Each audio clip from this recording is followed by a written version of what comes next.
I remember sitting outside going, I'm screening my third feature film next week and I'm losing my house. I was sitting at my kitchen table with my wife writing some very big checks to lots of lawyers. And, and I said, if something doesn't change, we could lose everything. And she was like, well, we don't have money. And I said, well, we can't let that stop us. Don't let that stop us. So I got hit with just dozens and dozens of thousands of dollars in debt. I think it was $80,000 at one point. And I had a check in my hand. I went to the bank and it bounced. And then the person disappeared.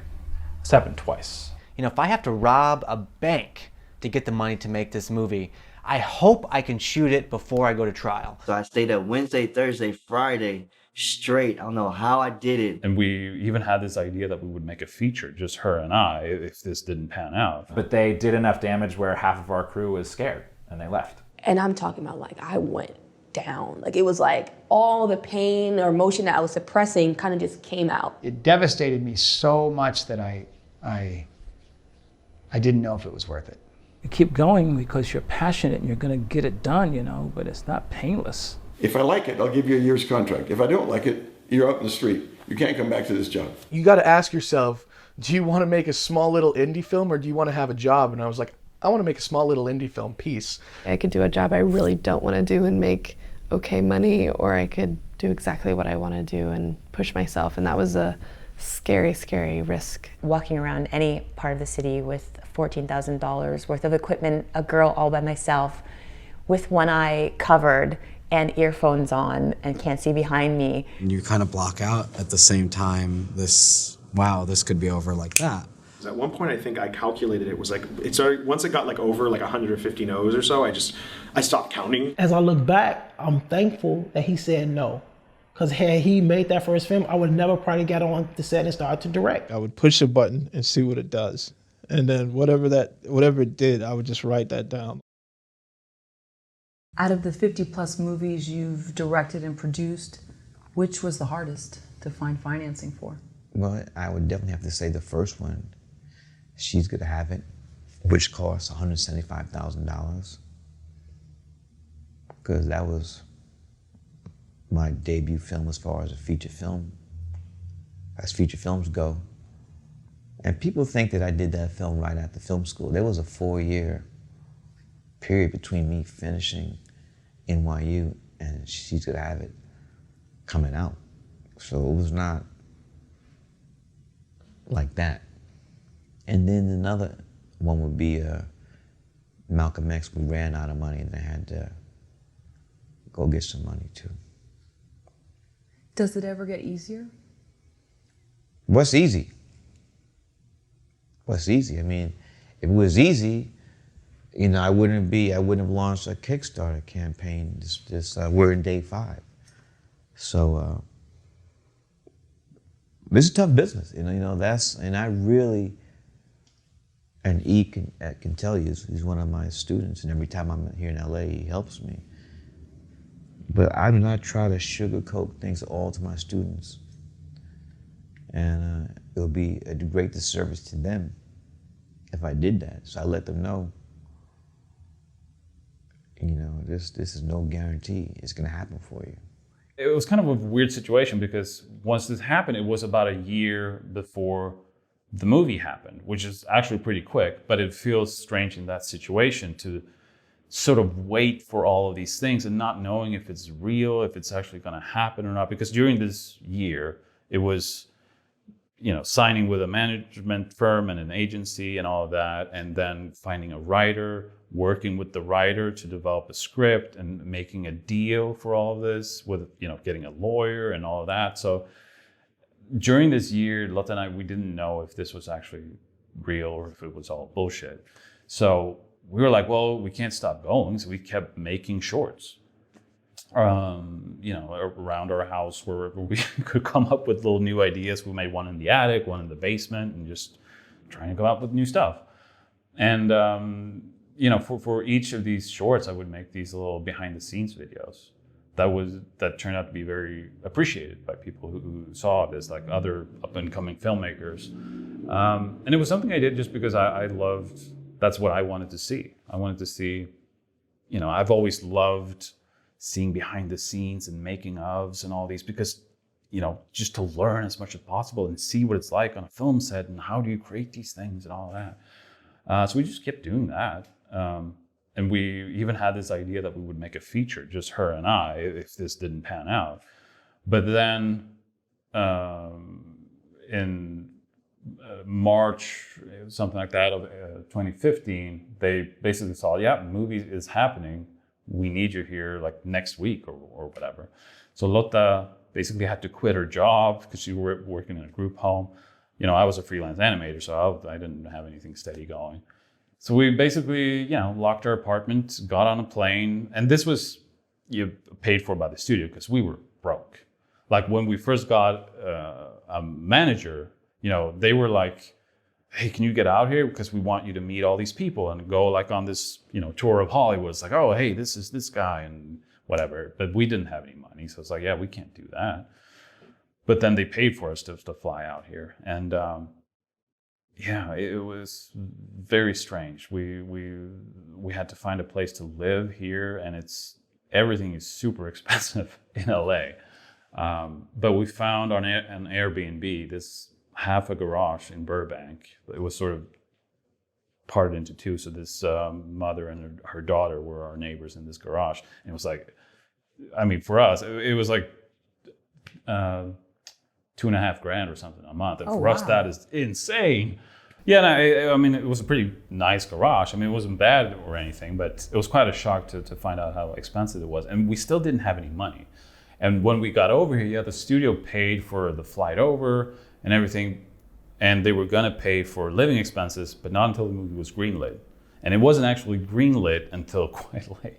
So we had to, first of all, we borrowed from everyone we knew back home in Sweden, and then when that money ran out, it's like, what do we do now? So we had to borrow from the producer and the manager, and it was kind of dicey because it was like, well, if this doesn't happen, we're in deep shit because we're like all borrowed out when it comes to money. But then thankfully it did happen, the movie. But yeah, it was all pretty crazy because I'd never been on a movie set before. So the first time I actually stepped foot on a real movie set, it was as the director, which was pretty crazy. Especially because, everyone there had more experience than me, and every assistant and your PA, and they've all worked on real movies, and and part of me think, I think they kind of thought I was more experienced than I was, and I wasn't going to correct them. It was like, yeah, sure, if you want me to make your movie, I will. But they would ask me if, do you have a DP you usually work with, or an editor, or a storyboard artist? And it was just, no, I've done all these things myself because I've had to, I don't think I'm more gifted or smarter than anyone else. I just want to do it bad enough. And this goes back to what I was saying before.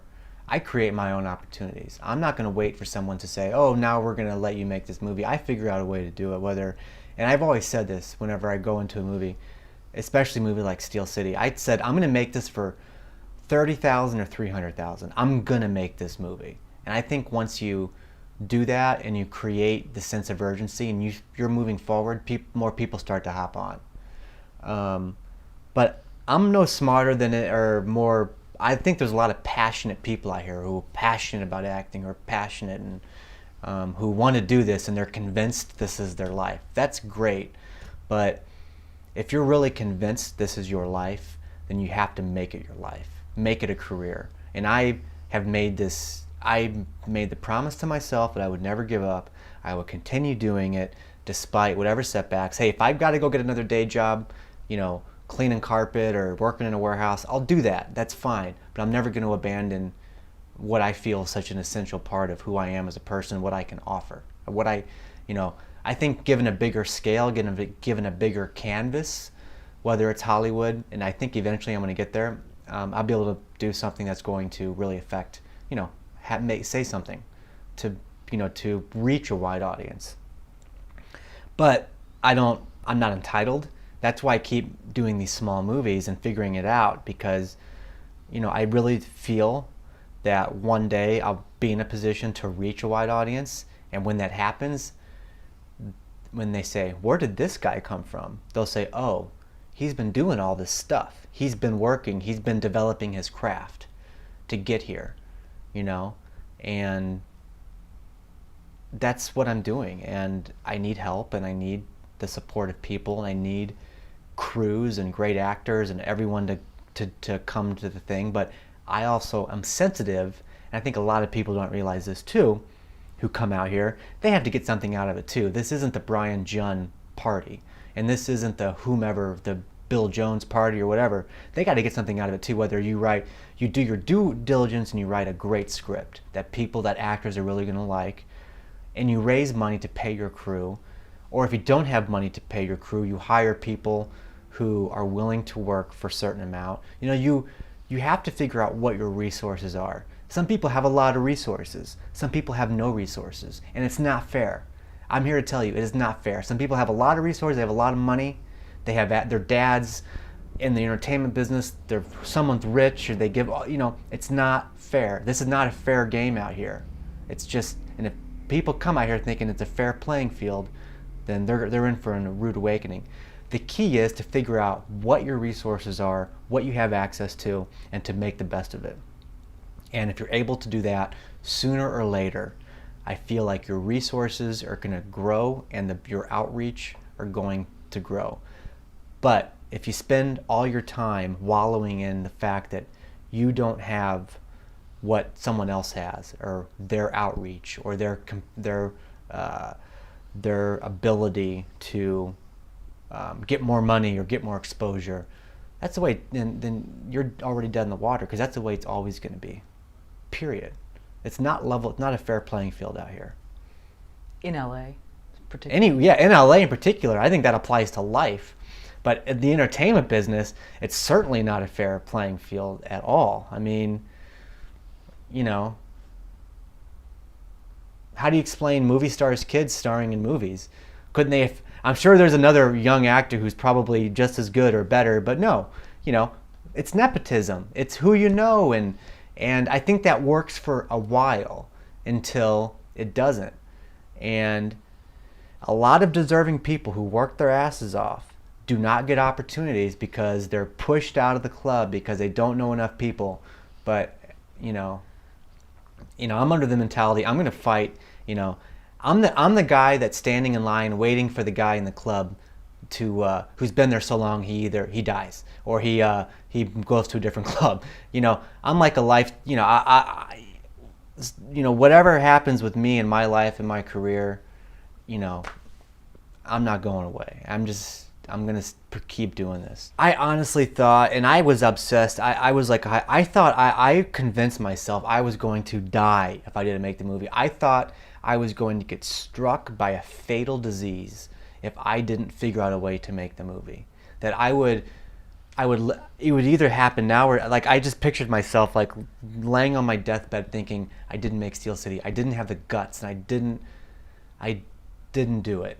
And I just told myself, I said, if this movie kills me, I have to get it made.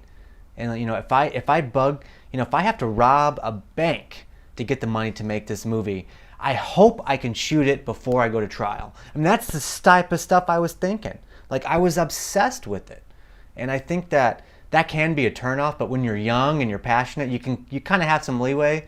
You can't really, on your fifth film, like, you know, you're not a kid anymore. I mean, you know, I'm going to turn 35 this year. So you have to like be a little bit more strategic. But when you're young and, you know, I think, you know, I was just, I mean, obsessed. I thought I was going to lose my life if I didn't get the film made. I mean, and that's not an understatement. I thought if I didn't get the film made, I was going to commit suicide. That's how obsessed I was. Seriously. Oh, wow. I mean, there was not one piece of distribution in place when we put our money together to make Dark Girls. We were passionate about this topic because both of us, my co-partner, Chan Berry, we are both dark-skinned black men who have faced the prejudice of being dark-complected in our own community. And we saw members of our family, little girls, from 5, 6, 7, 8, 9, 10 years old, going through this pain, being called monkey, ape, darky, gorilla face, ugly, and asking their mothers, can they be bleached lighter because they were ugly, and the parents trying to say. So we said, let's see what happens. And so we made the film, then we cut a trailer. Put the trailer online, and it got 2.3 million global hits. And we said, we have something. So let's see if we can get a touring company to, and they did, we got a touring company, tours around the country and different parts of the world, and the success was really great. We still have no distribution. And so we said, okay, let's get a broker, maybe a booker, and maybe the booker can set up some screenings, and how much is it going to cost us?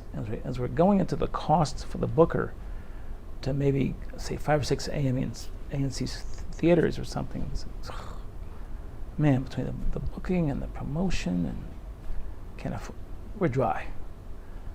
Good run. Went to the film festivals and so on. Get a call on the phone.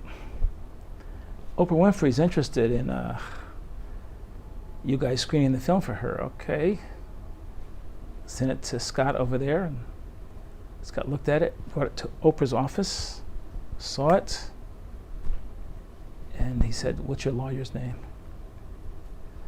And once that happened, it was a, I'm not gonna lie, man, it was a pain, it was painful, man. Some days you want to just say, forget it, man, give up. What about it was painful? And what time frame are we talking about? Year and a half. I mean, you're talking about, you know, your bank account is dry, and you got bills to pay, and your accountant's pissed at you to the degree of you really are, something's wrong with you.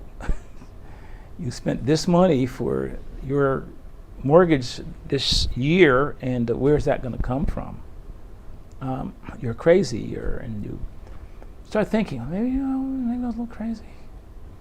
And then divine intervention, or whatever you want to call it, says, you're doing something that we want you to do, so we're going to help you. And when that happens, it's like, first time you take a deep breath in a long time.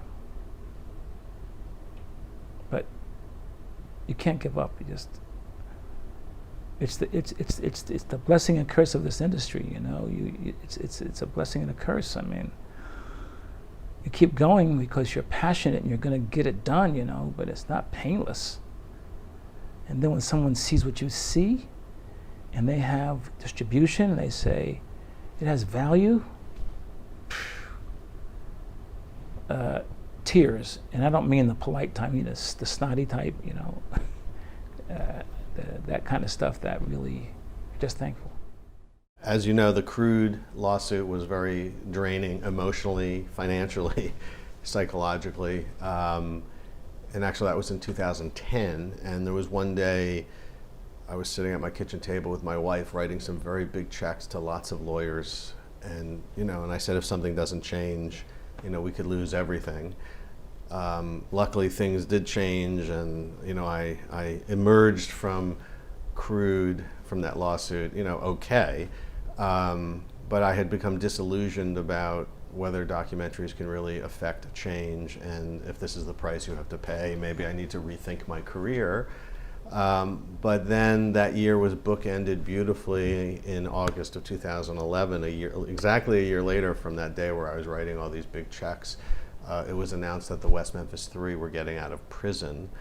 And of course the films, you know, the Paradise Lost series played a big role in that, because it was kind of those films, you know, while I don't want to take full credit or even anything close to that, because a lot of very unique circumstances came together, and tens of thousands of people, you know, very generously agitated for the, you know, the release of the West Memphis Three, and notable celebrities came in, and, you know, a unique set of circumstances came together to release the West Memphis Three, or to put pressure on the authorities. But the films were the catalyst for that. And so after having had a horrible year getting clobbered in my lawsuit against Chevron, I had, the opposite experience where I saw the power of documentaries, that, films can affect positive social change, that they had a deep impact on the West Memphis 3 case. And thankfully that renewed my spirit, and I got out of my doldrums and I, carried on. And so the next big project that came along was the Whitey Bulger film.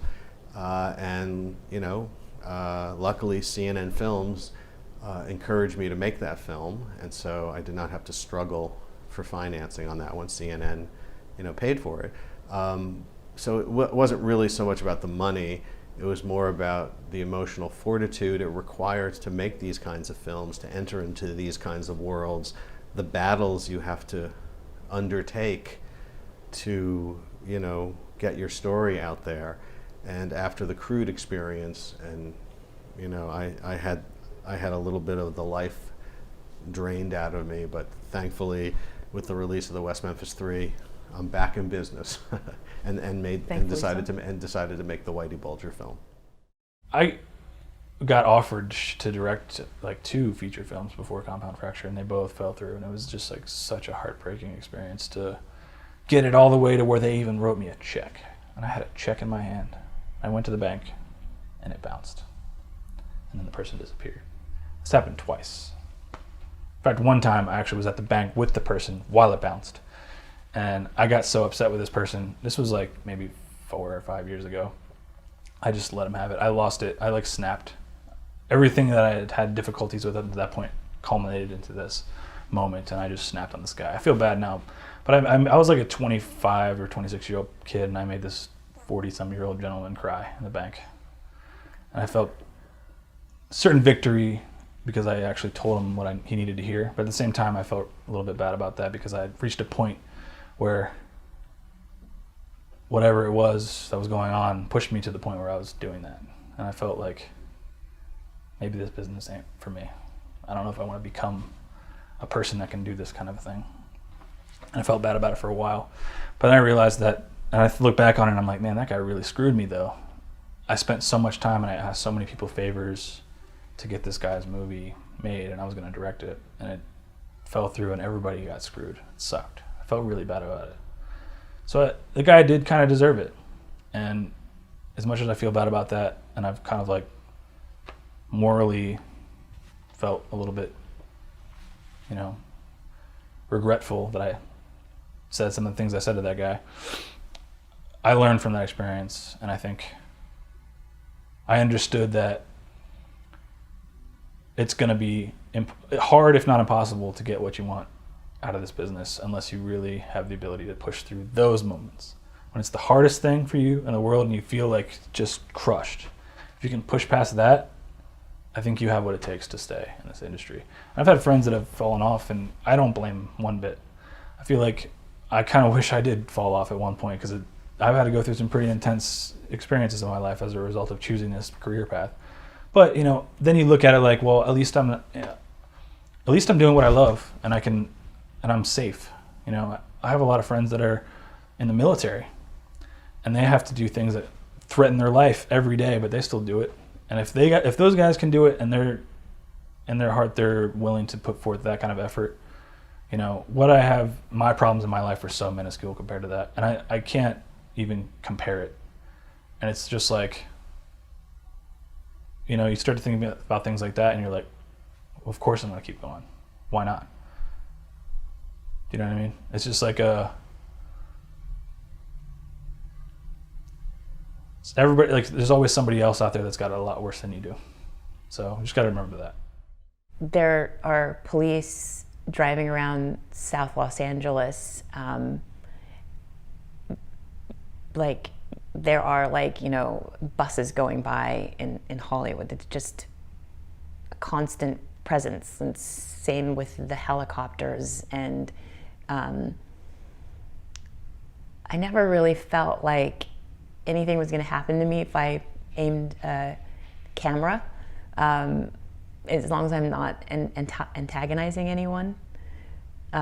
So Yeah, and as far as being afraid in that area, I think that's kind of like a twofold question, because I know that the crime rate is higher there, so that's in my mind while I'm there. But also, if I'm walking around any part of the city with $14,000 worth of equipment, a girl all by myself, with one eye covered and earphones on and can't see behind me, you know, I'm always going to feel a little edgy, you know. So I definitely was, I would say, more on edge than I would be. But it's hard to determine, because I feel like I'm a little ballsy in that sense, like especially if I'm trying to tell a story that's not about me and it's for I believe a greater cause, that I'll put myself into situations that are, you know, worth not my life, but, you know, my life. I definitely got people stopping me on the street to ask about the equipment and what I'm doing, and I got a lot of support too. A sister out in the hood with my, you know, with my gear, and like, hey, tell my story. You know, it's like, you gotta listen to my story. I got a lot of that too. Like, okay, let me take notes. I'm busy right now. I can't do your story. Give me your information.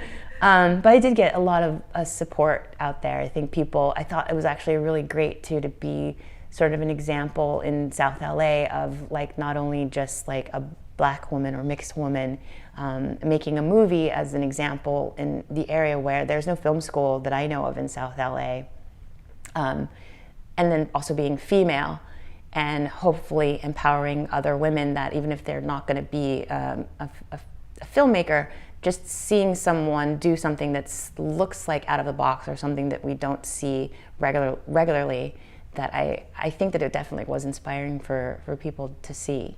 My best friend growing up is this guy, Brandon Barrera, and he's the big business savvy guy, and I'm the big creative guy, and he convinced me to go in with him and buy this house. So we bought a house in Hollywood. This was, you know, I had money from Peter Pan, some other acting jobs, and we had this house, and then I got into making this movie, and I'm like, Brandon, how about we do a production company, sell the house, finance the movie? He said, sure, let's do it. We financed the movie. 2 years later, I'm broke. I learned about something called capital gains tax. Should know about that before you sell a house, kids. So I got hit with just dozens and dozens of thousands of dollars in debt. I think it was $80,000 at one point. And, you know, I was worried about I had the LLC for the movie, and we had this production company, and I went to work, and I moved into this apartment that I call the hovel, and lived there, worked every single night. Where were you working? I was working at the Village Idiot on Melrose and Martel. Oh, okay. Which is a great bar, and the guys who owned the bar, they had just sunk everything they had into opening this bar. And I would come into work every morning to pick up my tips, like right as they opened. And one day my boss was like, Blayne, tell me the truth. Do you have a drug problem? And I'm like, what? Like, what do you mean? He's like, nobody needs $80 so bad that they get here at 9 a.m. He's like, what's the deal? And I told him, I just spent everything I have and a lot that I don't to make this movie. And he's like, well, I just did that for this restaurant. So we were in this same situation exactly, and we kind of became great friends. They would always work me and let me do overtime to get a little extra money, and very frowned on in the restaurant world. But they, you know, we're such supporters. Ironically, not ironically, we've become very close, me and those guys. And the after party for the LA premiere of Cut to the Chase will be at the Village Idiot, which oh, that's great. I love synchronicity. But yeah, so I was writing every day. I'd get up early in the morning and I'd write. And I wrote 4 or 5 scripts that year, the year of the hovel. And like, it was literally almost exactly a year, because right as the lease was running out, Weather Girl came together. I was able to get out of there. I got paid a proper fee to direct, you know, and I got to direct Mark Harmon and Caitlin Olsen and John Cryer and Jane Lynch. It was a totally different, you know, experience for me. And like, there was a time where I didn't think that would ever happen, but it was just tenacity. And if I hadn't have been in the hovel, I don't know if I would have been writing as much as I was, and I don't know if I would have done Weather Girl. So, you know, I guess it paid off. I'll start the story, and if this is like too much for if it's too much for TV, like just let me know. Okay. But I lost a pregnancy during pre-production. Oh no. So of What Death Leaves Behind, and it was the hardest loss. Even though I've lost people, I didn't realize how bad that was. I didn't even. You hear about people that have miscarriage and such, and mine happened while I was put under. Like I was not conscious for it. It wasn't my decision. It was one of those things. It was very traumatic. But during pre-production, I was on set when I shouldn't have been right after that. But yeah, that was so hard, but I put it away because I had a job to do. We were about to go into production, time to get moving. And I did. I went and moved. And we filmed the dream sequences in What Death Leaves Behind separate from the film. And they're like their own little movie because it's different, it looks different, it's weird, it's a dream. We shot it in the Sun Center Studios in Aston, Pennsylvania, and it's very eerie and weird. So we shot them as their own movie. So we went really hard into it, and this was like 2016 or something. And we shot it, and right after that, I had a little break from the crazy, and I'm talking about I went down. It was all the pain or emotion that I was suppressing kind of just came out. And I wasn't used to that level of pain because I don't suppress things. Stuff comes up, I deal with it. But that was different. It was a whole nother heartstring that was pulled. So that was really tough. And then getting back into production, that's where some things had happened with one person kind of destroying some of the synergy or whatever you want to call it, the culture, the caring nature of the set was kind of disturbed by a person, and I had to fire them during that time. There was a producer that was kind of helping us on some business ends that kind of did some shady things. I had to get rid of them. It was all these things that were really hard to deal with for anyone, but I was in a really bad space. And I don't mean bad I was depressed, but it was my heart was burst open. It was very much an open wound, and I knew it, and I communicated to my inner circle in the group, the director knew at that point. They didn't know when it happened. They knew when I had to go back to the hospital because I had some complications from the surgery during production. I was in the hospital on my computer, and they're like, man, put the computer down. It was crazy time. And then in the same time, I got to fire someone that was really important to the production. And I had to get rid of a relationship that would have made distribution easy because he was shady. Stuff like that happened during that time. So I think that year of pre-production was not, even though that was the moment, that year wasn't the hardest. It was while we were in that lull and then coming back into production and finishing the project. It was so hard because it's just the hardest thing to do. To finish a film, a feature-length film is the hardest thing to do in our industry, right? But then to be dealing with some of the hardest things I dealt with in life on the side of my husband and I losing a child, that was really hard. And then other things that pop up, these, draining situations that have nothing to do with the movie, but it has to do with the people making the movie. And then things like being aware of, and I say shady, I mean they were doing some bad business, and I had to distance myself from that. So all these little things, that made it the hardest year.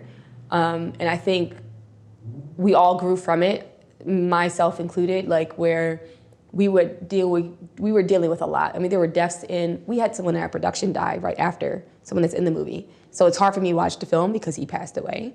And we had a member of the crew, their grandmother died. We had, my AD had to drop out during production during the same time because she had a family death. And different little things like that. They have nothing to do with the film. But those things that come up is are we going to lose because of something that's not the loss? We're going to make the film, right? We're going to keep going. So we just had to, it was a moment of huge perseverance. I'll say that. And it was big perseverance, big hurdles to get over. And it was one of those things where you get over a hurdle and you're it was never that. It was all right, another one, while still having a very personal, emotional wound. So that was hard.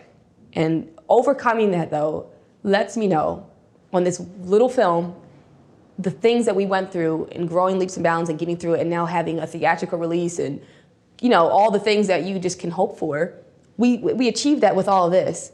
Hopefully all that won't happen on the next one, right?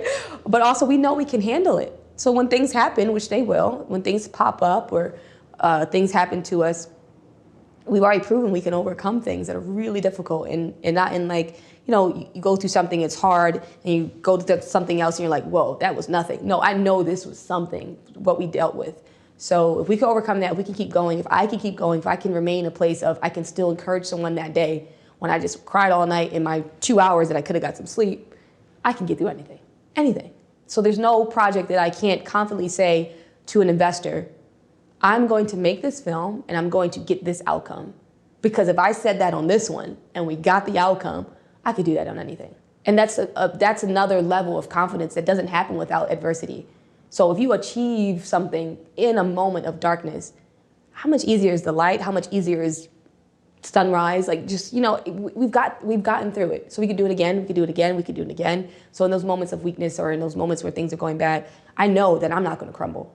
I was in a unique situation where I was wearing a lot of different hats. So when Joel and I were developing it, we were constantly working together. So that meant we were going out to producers, we were going out to investors, we were going out to casting agents, we were going out to anyone that would read it that could help us put together a package. So the challenges that happened were that we were attaching people that were good, that were, you know, friends of Joel's or just people who liked the script, and we were getting investors that were interested and investors that really wanted to make the film and were willing to option it and put in the time.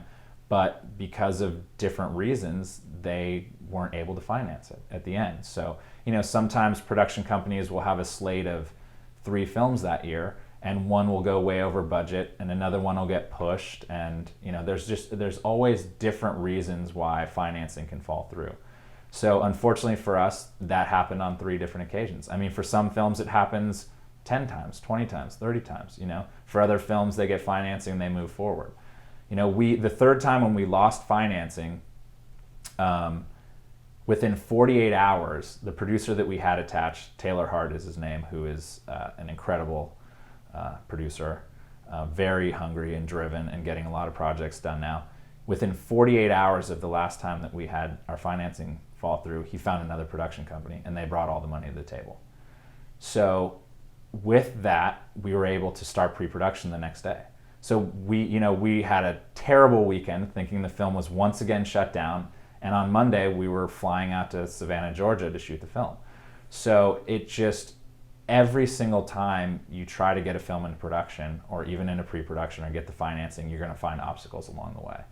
So the financing falling through was just the very first obstacle.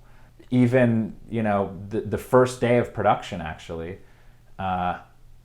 we were working in Savannah, Georgia, as I had mentioned. It's a right-to-work state. We weren't unionized across the board. So, of course, we had SAG. We were ATL unionized, so everything above the line was unionized. We were SAG, but some of our other departments weren't completely unionized. So I don't know exactly which ones they were. I feel like it might have been makeup or hair or costume design. But on the very first day of production, the unions and the Teamsters showed up on set and were picketing. And they told our crew that they would have, that they would be fined $5,000 for working on the film, that they would have their cards revoked, that they wouldn't work in this town again. And although that's not true, because Georgia is a right-to-work state, so technically you can shoot a film that's not entirely unionized. But they did enough damage where half of our crew was scared and they left. And so we lost an entire day, and our production company had to decide if they were going to pay to unionize, which is a 6-figure decision, and if they were going to push production forward. And for several hours we thought that we were going to be shutting down completely, but luckily we had a strong production company behind us that paid that difference, and the wages for everyone who was working for us became unionized and increased, and we made the film. So that was just another challenge. And throughout the process of production, there's challenges every single day, and even into post-production. It's a lot of creative people working together. And at the end of the day, it's a business, so you have different mentalities. You have people who want to create the best creative process and product and film, and then you have people that want to make as much money as they possibly can. So even in post-production, we have people seeing differently you know, on the same project. And we just have to find a middle ground so that we can get it released. And it'll be the challenges that we have finding distribution, you know, getting into the film festivals that we want to get into, and getting into the amount of theaters, and hopefully doing well with the film. So every single corner is every single corner and every day is a challenge in getting a film done. In my case, and probably the case of every filmmaker out there, you see that spark and you love it and you fight and you sacrifice everything to get there and you do it and you do it and you do it. And then it doesn't quite happen the way you think. You're not plucked out of obscurity like some of these guys are. You're still working in the trenches for years, and it can get frustrating. And then in my case, I did a film that had a lot of controversy around it and was never ultimately released. And it was so utterly devastating because after so many years of just working and working and working and sacrifice, this film looked like it was going to really be something.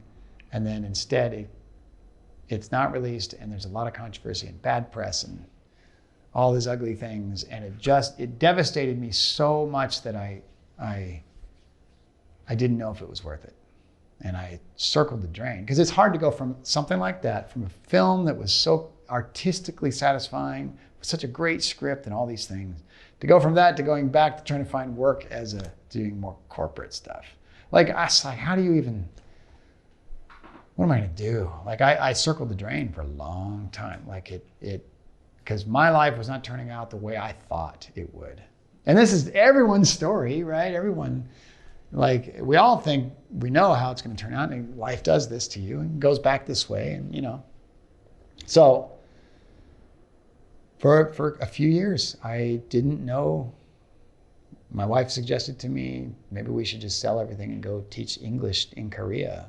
And I seriously thought about it. It got to a point with me where I had to just, it stripped everything away from me and got me back to the basics of, what do I really love? It forced me to take another look at, what do I love about the film industry and filmmaking and storytelling. And I found that spark again. Like, I love moving people and crafting stories, and I love to see people laugh when they're supposed to, or jump when they're supposed to. Like, I have worked my whole life for that. There's no feeling and I don't know anything else. I couldn't do anything else. And I also had to, and take that experience and try to see all the good that came out of it, because a lot of good did, and move forward, which was not easy, but that's the other thing they don't tell you in film school, is what happens when discouragement hits, because it does. Like, it can, especially when the success doesn't come when you think it will, Or it builds up to it and it feels like you're being blamed or something. Yeah, I mean, there is, like, and I started this by saying this, we are sold on this idea that filmmaking will happen in a certain way. Like the Duplass brothers were speaking at a film festival years ago, or whatever. I read this article somewhere, and they said, here's what you do. You make your film for $500, and then you get distribution on it. You'll make some money on it. Then you make your second film, and you put a big star in it, and that'll do well on the festival circuit. Yeah, well, it might happen that way, but it might not. For most people, that's not how it happens. You'll make your film and you'll mortgage your house, and then nothing happens. That's so common. That happens all the time. The film disappeared on Netflix, and that's the end. And now what?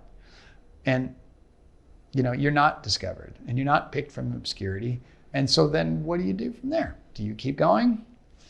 How much do you really love this? How hard are you willing to write that next script, get the next one going, fight for that next client with everything you've got, and fight that cynicism that wants to just rear its ugly little head? That's where the love of it will really, you better discover it. You better know why you love it. And I do think it's worth fighting for. All the negativity, all the challenges, all the frustrations is worth fighting through to get there, because it really is great. Like, when you're on set and it's working and you're telling that story and the actors are there and the cinematography, It's so like all of that disappears and just fades away. And you're just like, wow, I'm creating this amazing moment and it's working. Yeah, it's worth fighting for. No question. 2010, like I mentioned earlier, started with my son getting in an accident. I was getting ready to get ready to shoot my third film. And, on the day after his accident, I literally had sent my script to my producer that morning, the morning my son was injured. So my assistant director was already scheduling things and getting things, starting our prep. And I was supposed to shoot that in February.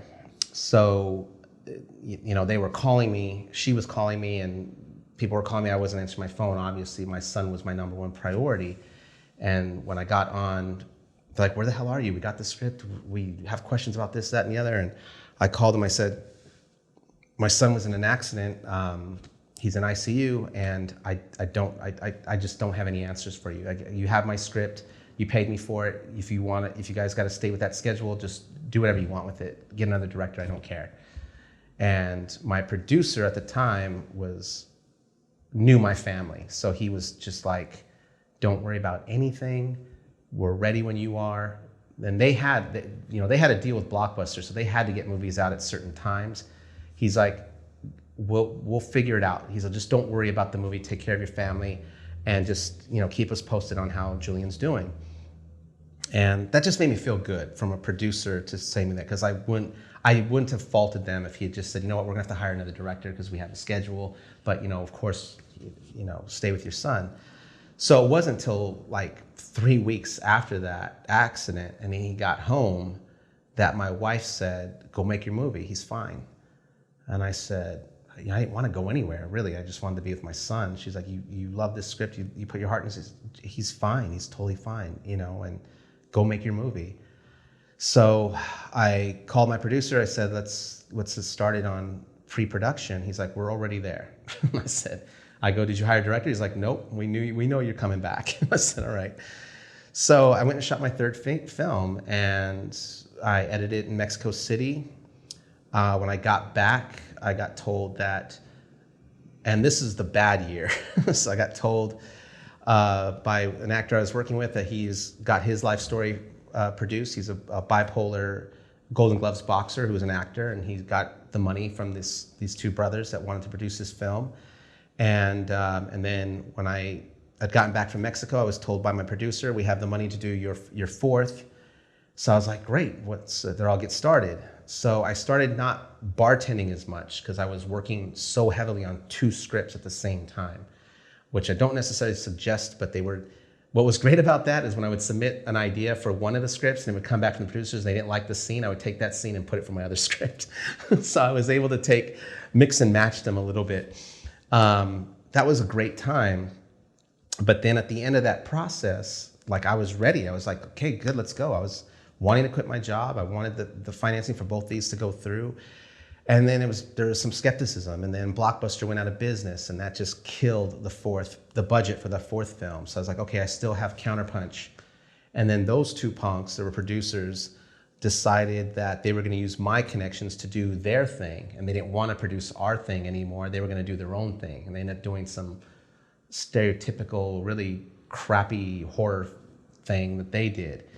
So I was just like left holding this bag, and I'm like, oh man, I'm like 2 months behind on our mortgage, and I'm like, I've got to get back to work.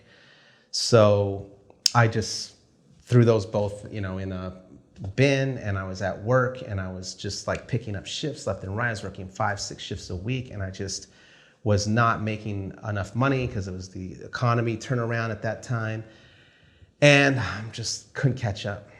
I couldn't catch up, man. And I just, by the time December rolled around, I was ready to premiere my third feature film. And it was very ironic because it was at Raleigh Studios, and it was probably the week before that.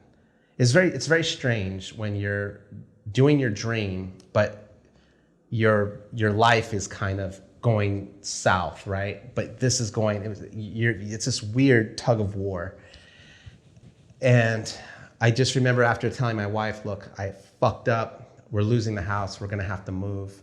I don't know how aggressive they are going to be at coming to take the house. My biggest fear was coming home and there being a lock, and picking up my kids and there being a lock on our front door and we can't get into our house.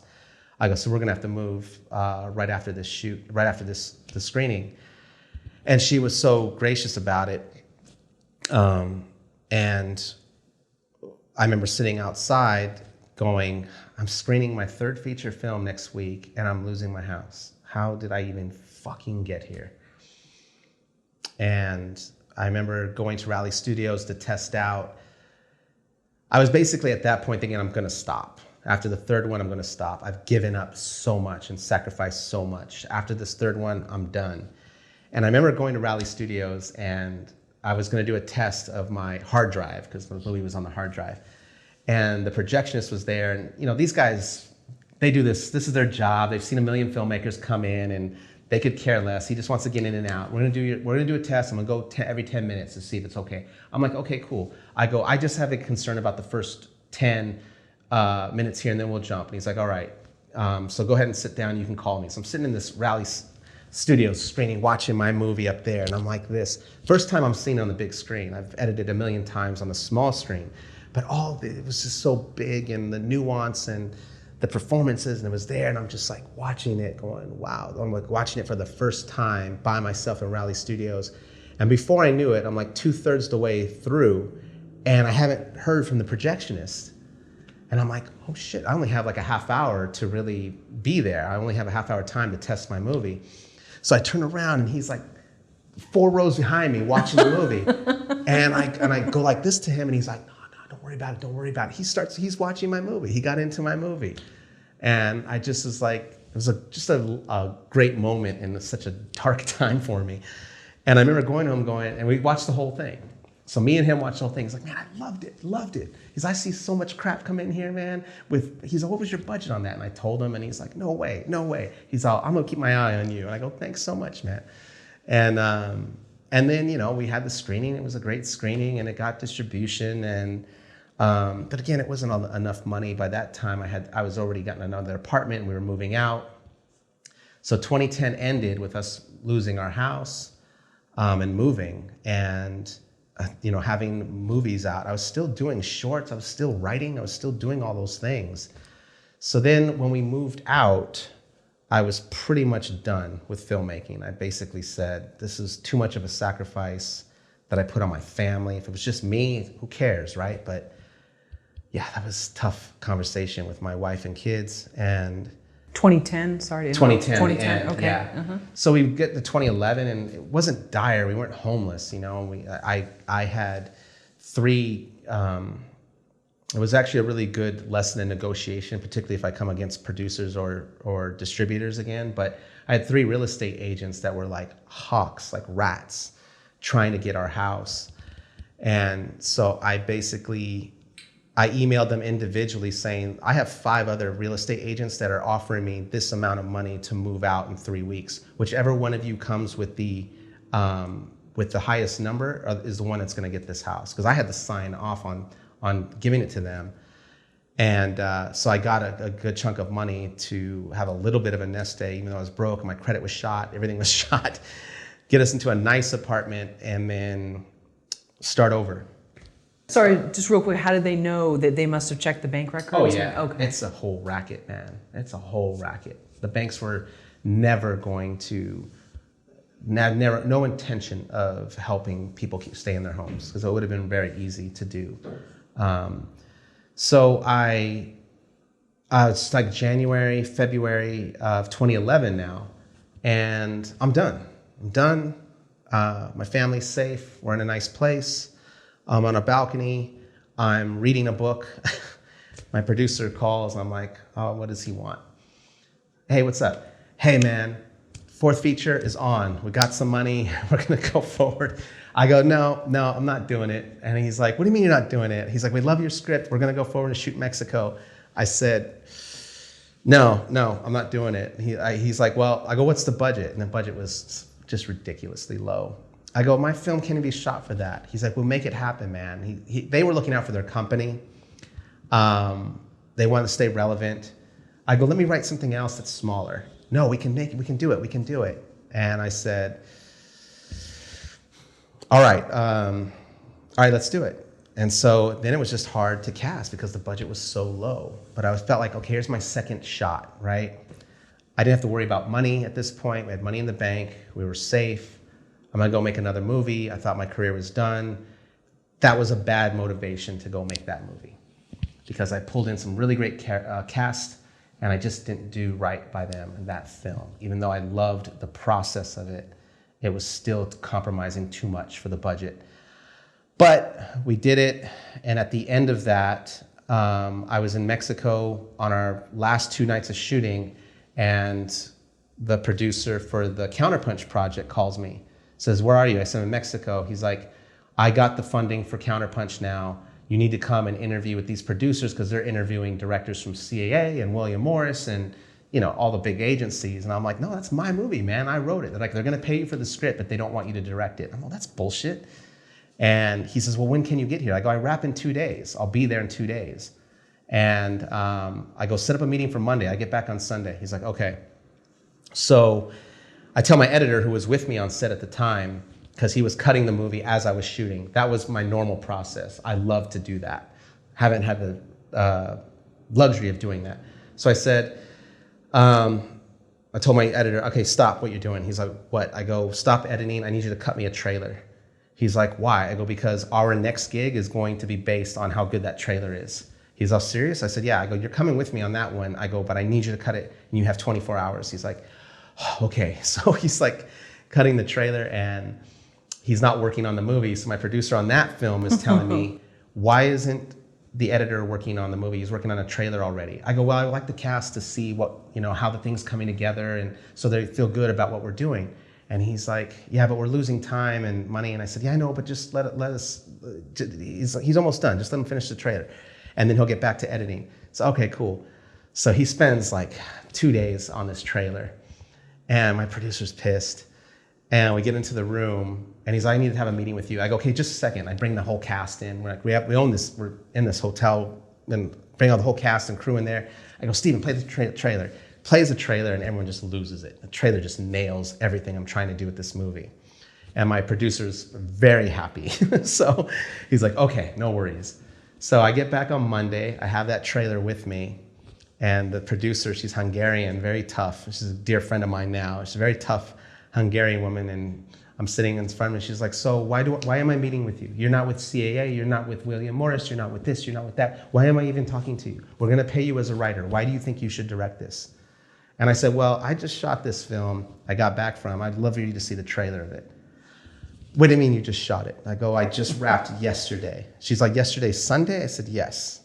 And you have a trailer already? I said, yes. Let me see. So I turn around. She's watching the trailer and she like folds my laptop down. She looks at me, she's like, okay. I go, thank you, appreciate your time. Oh, wow. And she had another partner actually, and then she called me and said, I need to speak to my partner first. I said, sure, no problem. It was like a 5-minute conversation after that, and I got that gig. So I got that right after I got back from, so I was in post-production on my 4th and in pre-production on my 5th. And that was my best year, man. It was just movie making nonstop. And yeah, it was great. And the 5th one, they both got distribution. The 5th one got picked up by Lionsgate and was on Netflix. It's actually, I just got word that it's making its China debut. This movie came out 5 years ago. It's making its China debut in October and its UK debut just last month. So that movie has still got legs. It's a boxing film, it's a genre film. So those films kind of, they can go a little bit, they go longer. They have a long shelf life.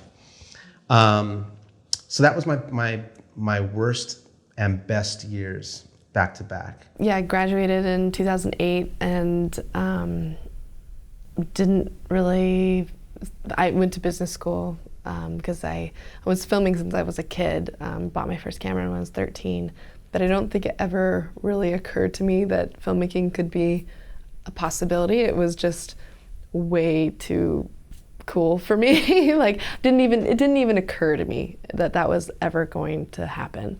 That didn't even cross my mind. So yeah, I ran away from home when I was about 16, and so there was kind of a pull yourself up by your bootstraps, kind of big recognition of, oh, I need to have stability in my life. So when I did go to college, it was for business and focused on that. But went to a liberal arts school called Fort Lewis College in Durango, Colorado, and had amazing professors that really let me do whatever I wanted with projects and turn in videos. And it was a great atmosphere to be in, to learn about who I was and what I wanted to be. And after graduating from there, there was just, not a lot of jobs. It was the peak of everyone getting fired from places. And so I decided I would do video production, and that started with, wedding videos or tutorials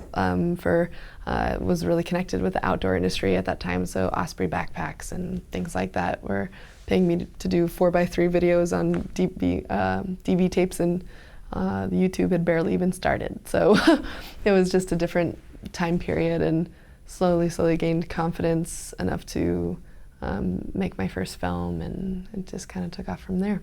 I had made a film before that called 23 Feet that was about people living simply to do what they love in the outdoors, and took that on a kind of unorthodox tour where the film was called 23 Feet because that was the size of my Airstream, and created a screen that came down from the Airstream and had an outdoor city theater tour where in 30 different places around the West showed the film, and outside it was places like, Tuolumne Meadows outside of Yosemite, to like 30 climbers, to a blocked off street in Portland, Oregon with 300 people. So it was an amazing, very unique distribution strategy, but I just had no idea about film festivals or anything like that. But what I did find was people would come up to me after the screenings or write me letters later about how they had decided to, quit their day jobs and, empty their rentals out and move into a van, and decided to just live the life that they've always wanted to live. And it was really jolting to get these letters from people who had decided to change their life after seeing a film I had made, and really spoke to how powerful films can be. So after that, I made Move Shake, which was a series about people who are dedicating their lives to their passions of environmental and social justice. And that was a big learning experience, but made several short films, and it was what led me to making my first feature in Afghanistan called Frame by Frame, that was about Afghan photojournalists. So slowly getting away from the outdoor industry and more into topics that I was interested in around storytelling. Yeah, I think it's probably not good to say, but I might be the only person who's thankful for the recession, because I think I could have very easily just gotten a marketing job somewhere if it would have been a different time. But it really forced me to think, okay, I could do a job I really don't want to do and make okay money, or I could do exactly what I want to do and push myself. And that was a scary risk and leap to take, but I'm really glad it turned out that way, obviously. I've been a photojournalist for a very long time, and you kind of try not to think about it while you're always thinking how to stay safe. This film was definitely taking a risk. The decision going down there is that we're going to make a drug war film that's not going to be experts. It's not going to be talking heads. That's going to put you in the front row and really make you feel, not learn, but really feel what it feels like to be in Schwarz, to be in this reality, to be in the midst of it. So sure, we had a couple of bad runs, and I've had colleagues, including Tim Heatherton, that have died, but I think you kind of, you really concentrate on being careful and on pushing and doing what you want, and you kind of block out at the same time this could be over like that. And that was kind of the balance that we struck. We ended up going to Schwarz more than 20 times. We always stayed for a very short time. We had our little systems in place. It was a very small two-man crew. We tried to not be visible. We tried to not step on any wrong toes, not open stuff we shouldn't. Does the question cross your mind, why make a film if it may be my last time? No, because, and I think that was actually Tim Hetherington message to me. Like, he didn't know where, he barely knew Libya, but you never know when it's going to happen if it does. And if you always think that way, then us, photojournalists, filmmakers that really go to the front lines will never do any of it. Because if you live in fear, then it's possible anywhere. I could step outside and something would happen. So you gotta push. Everybody has their own destiny. I think because I didn't know anything at all about filmmaking. Like, I'm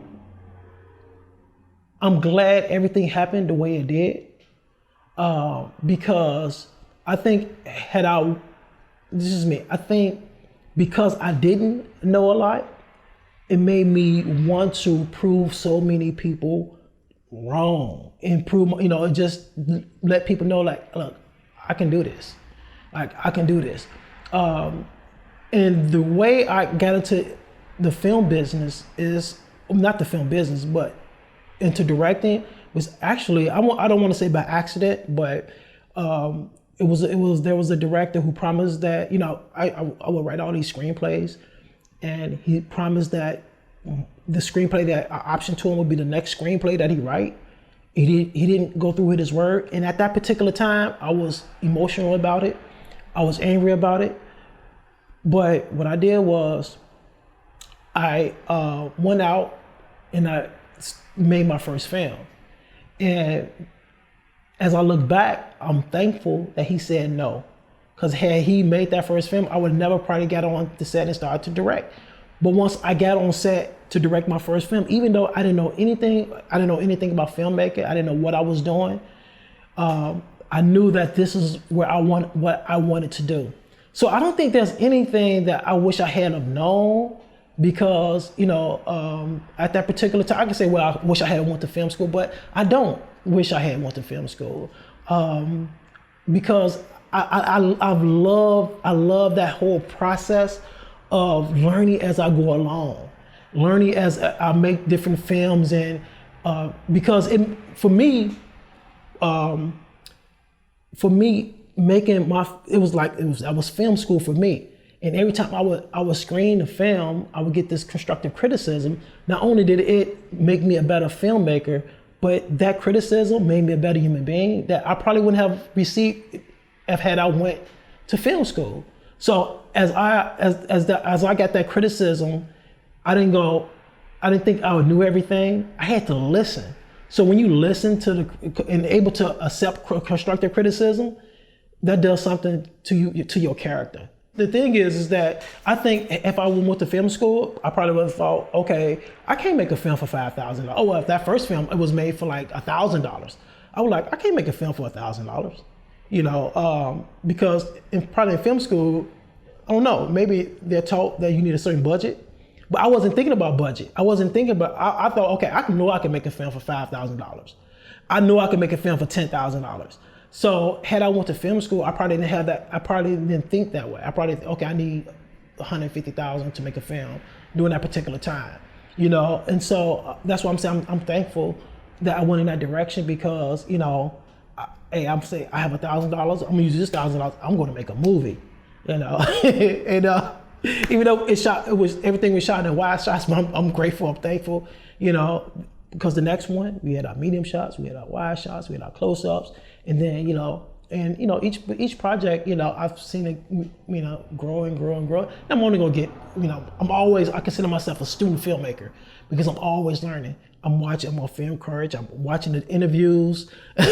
I'm always consider myself a student filmmaker, and I would never, ever escape that. For me to be working full-time at a Pulse House, at the Vault. I think I was working in the Vault at the time.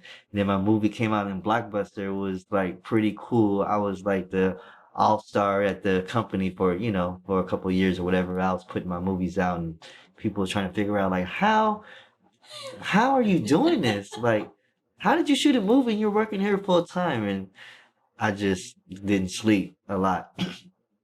But yeah, I found ways to shoot like 3 movies without losing my job at the Post House Center site.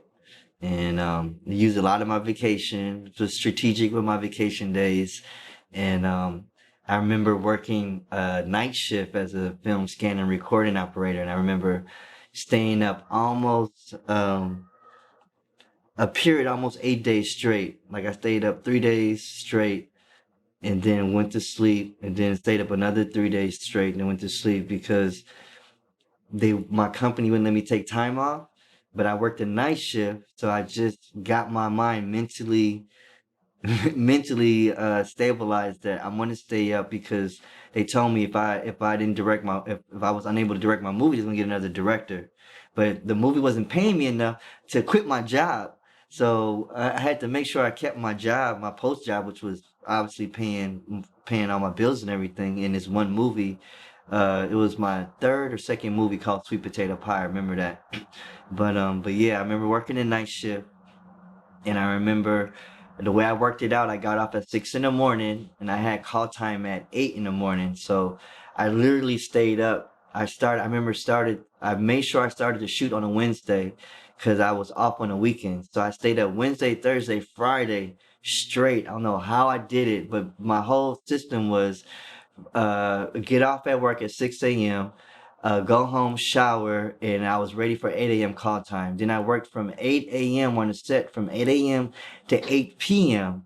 And then I was able to take a nap for an hour or so to get to work for 10 p.m. because I worked from 10 p.m. to 6 a.m.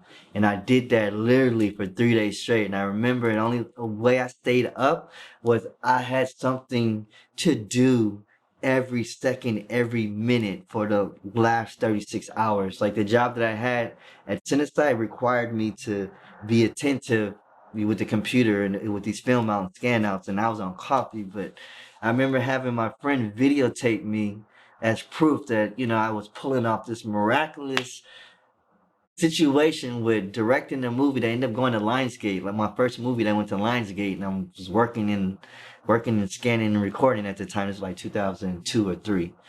And it was a crazy feeling when you're passionate and dedicated and you have a chance and opportunity.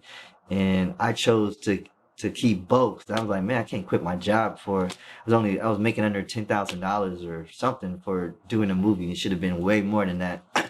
But yeah, that was a pretty interesting situation when I pulled off the movie Sweet Potato Pie. When I was 23, I was a story editor of the series General Motors Theater.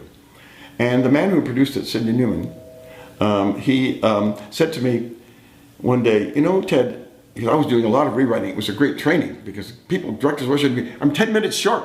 I need 2 scenes, right? I'd write 2 scenes. And then, but after about a year of this, the producer, Sidney Newman, came and said to me, Ted, you're a pretty good writer. Not a great writer, but a pretty good writer. But I know one thing you really would be great at. And I said, what's that? He said, you'd be a great director.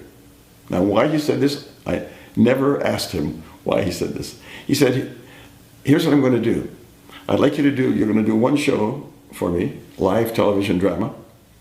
If I like it, I'll give you a year's contract. If I don't like it, you're out in the street. You can't come back to this job. And I said, I'll risk it. He said, if you don't want to risk it, you can stay on because you're doing a great job as a story editor. And I said, no, I want to be a director. I'll risk it. And so he allowed me to direct. And of course, I worked my butt off getting every shot because I had to do it live. I wanted to be a director, and here I was being given a chance to be a director. How many offers will you get of that kind in your whole life? So it's just, I'll let you direct.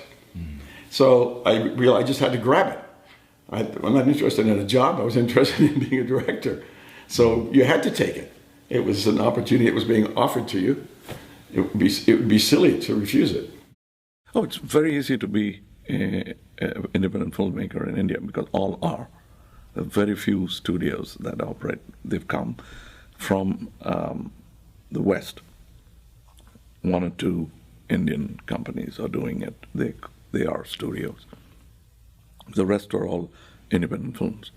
It's very easy to be an independent producer. I am an independent producer, not reliant on any studio facilities. But when things go wrong, it goes drastically wrong for an independent filmmaker. We would rather that we had somebody taking all the risks for us. We're taking it all ourselves. Some of the films don't even have insurance. Things go wrong, they go down. It's like bungee jumping. And we try to check the cards, but it can never be sure. I bet all the money I have most of the time. If the film doesn't do, I start from scratch again. I've done it a couple of times. I don't enjoy it very much. And you're able to sleep at night? Oh, yes. Okay. Because to begin with, I never had this money. Everything else was bonus. So I can't complain. The whole theme to this whole journey that we have been on as filmmakers and the band has been on and Arnell has been on is truly one that you could easily say with a theme of don't stop believing. I mean, Arnell's been doing it for a very long time, and Journey has been around for a very long time. And I was always a big Journey fan, and I always thought they were big, and they were always big, and they're always going to be big. But when you get into it and you kind of dive into it, you realize that no, they're just like anyone else, anyone's life. They have ups and downs and highs and lows. And, Neil never stopped believing in his band. Jonathan Kane never stopped believing. And Arnell never stopped believing. And we as filmmakers, never stopped believing. It's really a theme. And, we kind of jumped out there on our own credit cards. We didn't have funding in place and everything. And the first time I saw a little clip that Ramona put together, I said, we have to do this. And she's like, well, they're on tour right now. And I said, right now? We were standing in a Starbucks parking lot. She said, yeah. I said, we're missing the story. It's unfolding. We have to go now.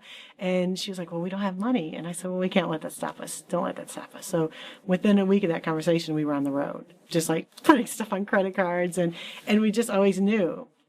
And there was one moment, because we were so small and we didn't have a lot of money, there was only 5 of us on a road. So there's 2 camera operators, 1 sound, Ramona, and myself. And my job was always sort of to PA and, to drive and just dump footage and just do kind of all the things, anything else that, needed to be done. And I remember at one point, we were probably maybe at the 6th venue, and I was sitting back there and it kind of dawned on me. I said, we're charging up a storm. We're following a rock band. We don't have any money. We don't know what the movie is. We don't know anything. We're just out here.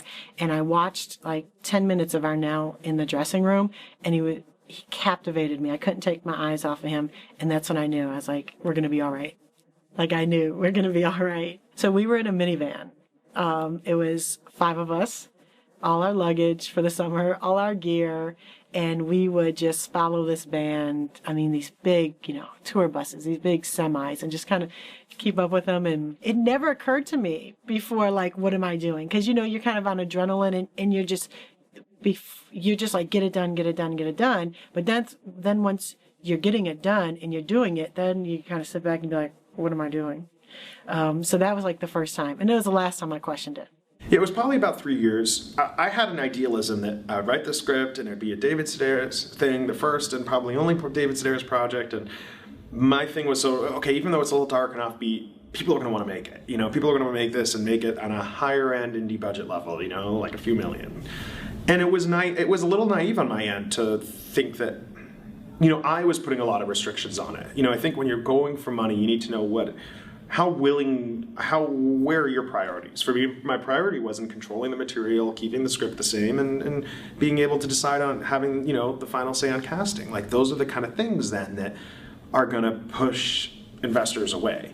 Not to say that if I embraced all those things, anyone would have jumped on board, but ultimately I'm making a movie that was dealing with religious themes of sexuality, stuff that isn't necessarily... every time I see an independent film, I'm like, I don't know how they got it financed. And I always feel it as a compliment, especially when I see ones made like that. I'm like, how did that happen? I think every single film finds its own way. And usually that way is totally different than the previous way. It was just a long process of really getting a lot of no's. At one point, I think I calculated it was like, it started, once it got like over like 150 no's or so, I stopped counting. Like I kept a running chart, and when it was like hit that many of people, like financiers or producers or companies, production companies that had passed on it, then I just like stopped keeping a number tally because it got a little depressing. You know, I feel like I have a thick skin, but I think it's okay for anyone to feel like 150 rejections on the same script is a little, it can be a little mind numbing, you know, but it was, you know, but it was about, I thought the system would sort of serve me a little better. Like I thought, well, I made my first film and people saw it and people liked it, and now I've written the script and it's a well-known author and I have agents, and it'll come together in the way it should. And it was kind of wrong for me to feel that way, because ultimately it came together through whatever resources I sort of engaged and build, and so I had support from, you know, Film Independent that I had on my own that I had built over the years. And I got brought into a program where I met a producer who came on board that brought financing. You know, so it was one of those things that ended up being through my own path. And not to say that as anything negative towards the agency route, but just to say that like at no point should you ever just sort of be like, okay, well now I have reps and they're going to get it all taken care of. Like no, at the end of the day, you're always responsible for yourself. And I think financing is no different. Just about always staying on top of anyone you know, anyone who might know someone with money, and just always staying persistent on it and keep on pushing because everyone's gonna say no. I mean, rarely do I've rarely ever heard of a story where someone was like, I sent the script out, people liked it, we got it made. Like that maybe happens with genre films, but I don't think it ever happens with a drama or a comedy, or especially not a dark comedy, you know? Two things. I do have a group of friends that have sort of gone away while I've been progressing in my career. Now, my career is still not where I want it to be, but just there was even a time when I got to direct my first feature. There were two people that like just were there in my life, but I could see they pulled back. Like there was something about what their decisions were sort of taking them a different road. They were the ones that were way more talented than me. I mean, both of them still are. Both of them are better directors, better writers. Like, I think they're better, but they sort of get in their own way. And, you know, I found myself having to pull away because there was no sort of, like, the love wasn't, you know, like, I wanted them to be as excited as I was for them when they had things happening, and it wasn't. I was like, oh, that's interesting. And now, you know, this is, you know, about 4 years later, and it's like those guys are not in my life anymore. And it's tough. I mean, I keep trying. Then I was at one point, I was like, I'm the only one texting. Take a look, what do you got? You know what I mean? And then I'd meet, and then it's just like, yeah, you know, and it's just like, oh, where's no excitement for what we're doing together, you know? Yeah. So it's tough. It's tough. I mean, it's business. I mean, it's brutal. I started at 15. I started writing, directing, shooting, choreographing, and editing. And, you know, I started really early. Shooting on Betamax, and so the way I figured out how to create an editing system for my films was I would take two Betamax machines, put them together. I'd pop the raw footage, like I'd shoot on Betamax, and I'd pop that raw footage in the top player. On the bottom player, I put an empty tape in there.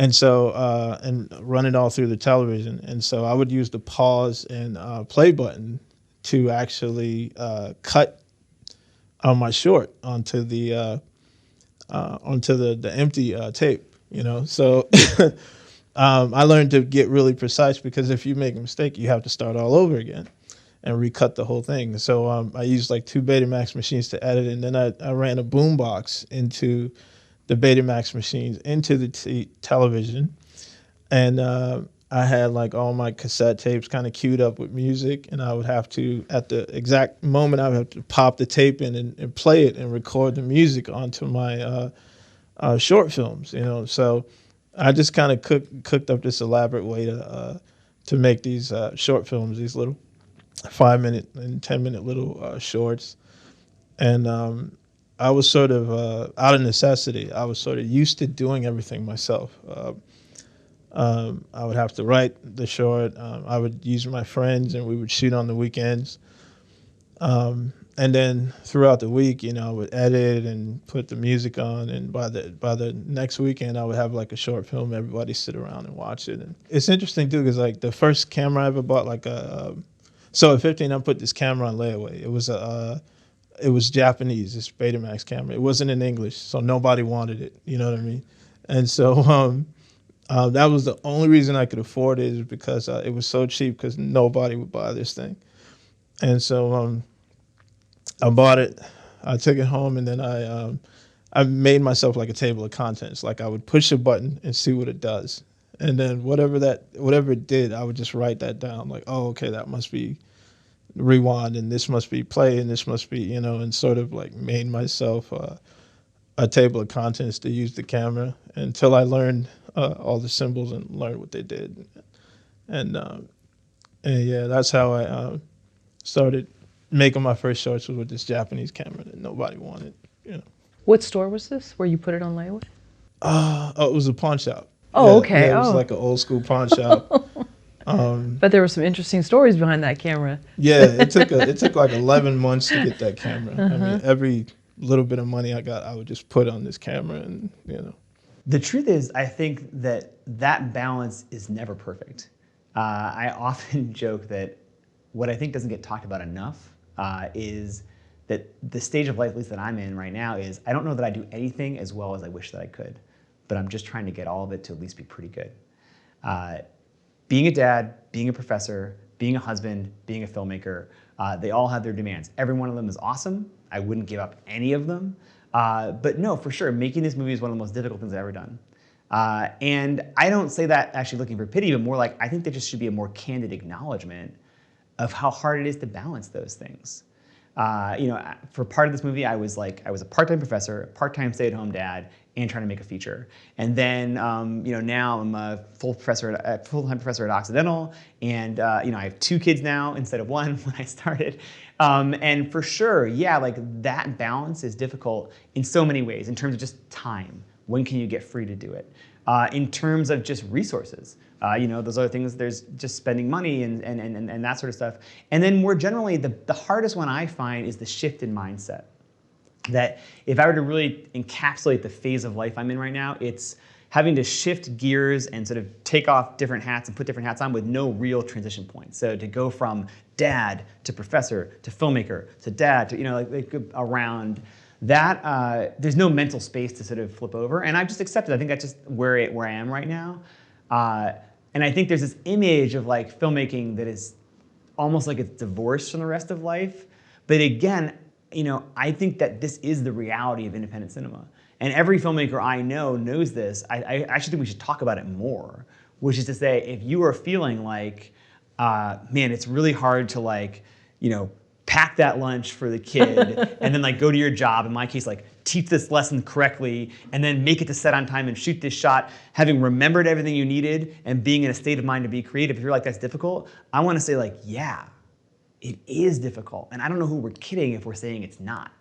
And to me, like, and that's fine. Like, I think that like that struggle is a reality. And so I'm just trying to maximize it and optimize it, but I don't think it's going to go away. I was also working at a sandwich shop, which was my second job I ever had, and actually my last straight job I ever had. And when I was working there, I making sandwiches and then going to these film classes at SMC, and you know, the first day of class, we're sitting in the class. We watch No Country for Old Men.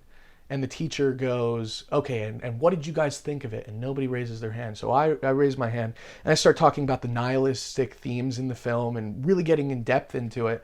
And then the teacher's like excited. It's the first day, and he's like, yeah, this is great. What do you guys think? And everybody's like quiet, and then like one girl slowly raises her hand and goes, I liked it. And everybody was like, oh yeah, I liked it too. Oh yeah, he was, that guy in it, he was really good. The Javier Bardem or whatever, and I was like, I was trying to talk about like real stuff in the movie, and so I just didn't like being there. So they had a thing where, you know, they assigned it in the beginning of the year that by the end of the year you had to either write a script or make a short film or something like that.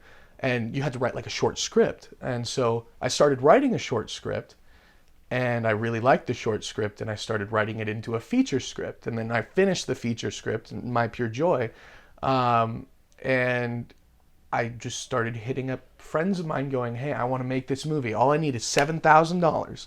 $7,000 is all I need to make it. That's all that Robert Rodriguez had to do, El Mariachi. I'll try and make it work. So I tried to get $7,000, and I ended up talking to my friend and then business partner later, Jarrett Cohen, and he gave me the $7,000 to make the movie. And I remember I just stopped going to school, dropped out to make the movie because I couldn't deal with their schedule. And I was working at the sandwich shop, and I remember they called me and they're like, hey, we need you to come into work today. And I was like, I can't do that. I need to do pre-production on this movie. And they're like, well, they're like, is it a real movie? And I was like, yeah, it's a real movie. It's like a low budget indie. It's $7,000 budget.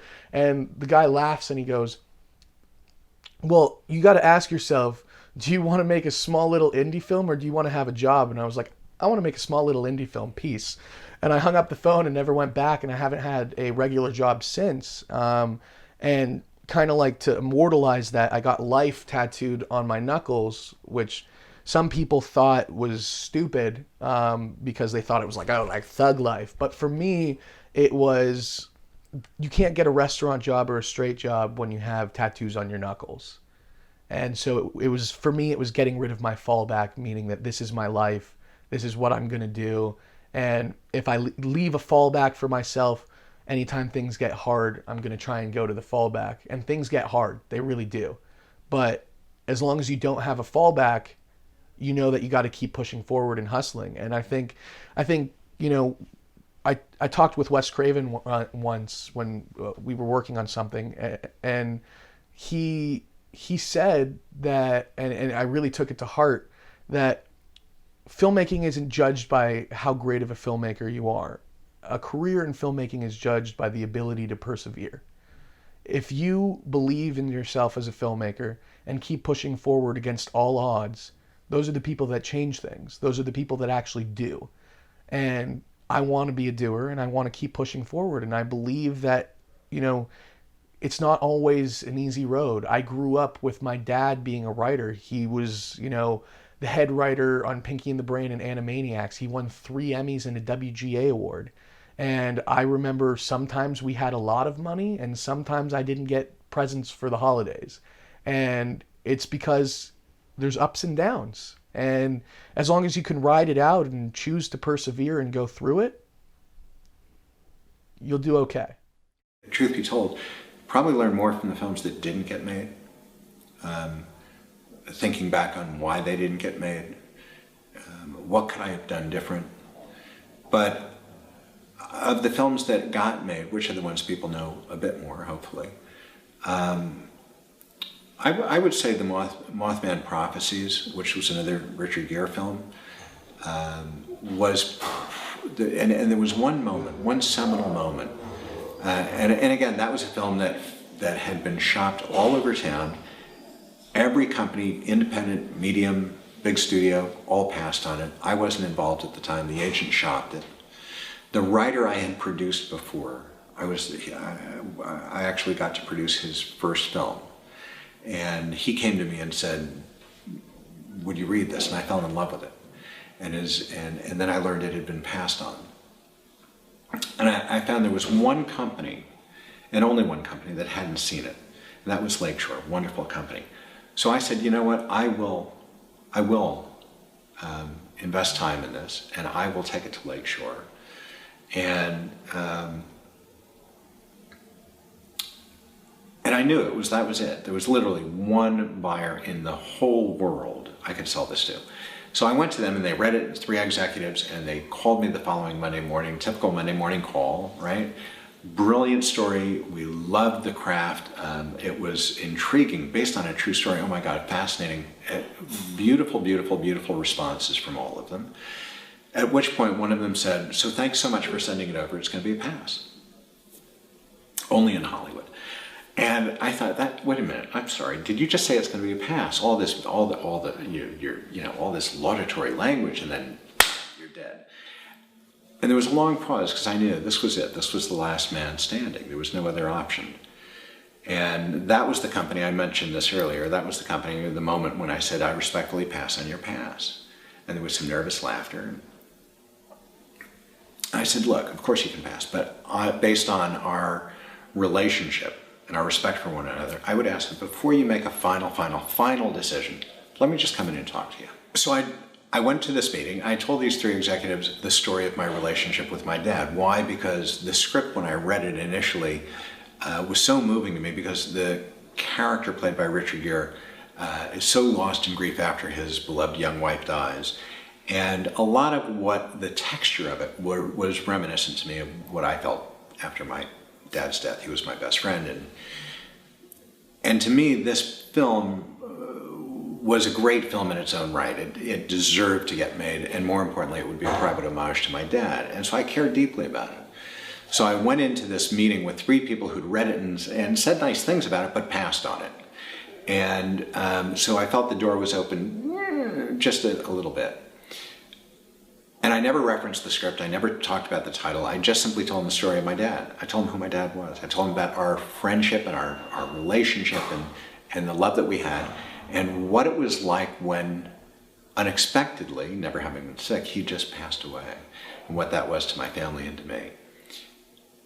And I just spent not long, 12 minutes, 10 minutes telling him this story, at the end of which I simply said, I cannot imagine anyone, filmmaker, actor, audience, doesn't matter, who will not be moved. We're wired, whether we lost someone or not, we're wired to understand the tragedy and despair of losing someone so close to you. And they huddled and they changed their mind. Bottom line, they changed their mind. And we got to make this film. And it's a great film. It wasn't as big as Pretty Woman, but it was well received and actually become more popular over the years. And I'm very proud of the film, but in a way, as a learning lesson, it's like, we talked earlier about never take no for an answer. And I think what I came away from that was, if you are, if you're ballsy enough, if you're bold and courageous enough, it's like, get naked in public. If you're willing to get naked in public, people are impressed, right? Because we all know about vibration and frequency, and if you're like, when you're deeply moved and you're in that very deeply authentic place, and there's no BS, we know it, it's real. That's very attractive to us. And that's what we want to put on a big screen. And that's what they got. They got why this is going to move the audience and therefore potentially be a success. And the film was successful as a business matter, but that's not, I don't measure it in those terms. I just think, how do I get a yes from these people so I can do what I so desperately want to do as a creative person? And the only thing I could do is tell the truth. And it worked. It was always my dream to make movies. And it was always my dream to be a Hollywood director. But that was kind of like a secret, because I'm from Sweden, and it's like the other side of the world. Like, I don't have any like family members who are in showbiz or anything like that. So it's not like you can say to friends and family, like, yeah, I'm going to be a Hollywood director, because people are going to be like, yeah, sure. Like, I'm going to be the king of Spain or whatever, But that was always the goal. And then it's been, a lot of times that goal has felt really far away, and I've been very depressed and felt like, oh, this is never going to happen, of course. But that was always the goal. Like, that was what I wanted to do with my life. So in a way, it's been, you can't say that it's been expected, but it's always been the goal. So it's always been like, yeah, that's what I really want. So I turn around and he's like 4 rows behind me watching the movie. and I go like this to him, and he's like, no, don't worry about it. He's watching my movie. He got into my movie. And I just was like, it was just a great moment in such a dark time for me. And I remember going to him and we watched the whole thing. So me and him watched the whole thing. He's like, man, I loved it. He's, I see so much crap come in here, man. He's like, what was your budget on that? And I told him, and he's like, no way. He's all, I'm gonna keep my eye on you. And I go, thanks so much, man. And I do think it's worth fighting for. All the negativity, all the challenges, all the frustrations is worth fighting through to get there, because it really is great. Like when you're on set and it's working and you're telling that story and the actors are there and the cinematography, it's so, like, all of that disappears and just fades away. And you're just like, wow, I'm creating this amazing moment and it's working. Yeah, it's worth fighting for. No question. Filmmaking isn't judged by how great of a filmmaker you are. A career in filmmaking is judged by the ability to persevere. If you believe in yourself as a filmmaker and keep pushing forward against all odds, those are the people that change things. Those are the people that actually do. And I want to be a doer, and I want to keep pushing forward. And I believe that, you know, it's not always an easy road. I grew up with my dad being a writer. He was, you know, the head writer on Pinky and the Brain and Animaniacs. He won 3 Emmys and a WGA award. And I remember sometimes we had a lot of money and sometimes I didn't get presents for the holidays. And it's because there's ups and downs. And as long as you can ride it out and choose to persevere and go through it, you'll do okay. I think it's probably not good to say, but I might be the only person who's thankful for the recession, because I think I could have very easily just gotten a marketing job somewhere if it would have been a different time. But it really forced me to think, okay, I could do a job I really don't want to do and make okay money, or I could do exactly what I want to do and push myself. And that was a scary, scary risk and leap to take, but I'm really glad it turned out that way, obviously. After having had a horrible year getting clobbered in my lawsuit against Chevron, I had, you know, the opposite experience where I saw the power of documentaries, that, you know, films can affect positive social change, that they had a deep impact on the West Memphis 3 case. And thankfully that renewed my spirit, and I got out of my doldrums and I, you know, carried on. I learned from that experience, and I think I understood that it's going to be hard, if not impossible, to get what you want out of this business unless you really have the ability to push through those moments. When it's the hardest thing for you in the world and you feel like just crushed, if you can push past that, I think you have what it takes to stay in this industry. That's another level of confidence that doesn't happen without adversity. So if you achieve something in a moment of darkness, how much easier is the light? How much easier is sunrise? Like, just, you know, we've gotten through it. So we could do it again, we could do it again, we could do it again. So in those moments of weakness or in those moments where things are going bad, I know that I'm not going to crumble. You can't give up. You just, it's the blessing and curse of this industry, you know. It's a blessing and a curse. I mean, you keep going because you're passionate and you're going to get it done, you know, but it's not painless.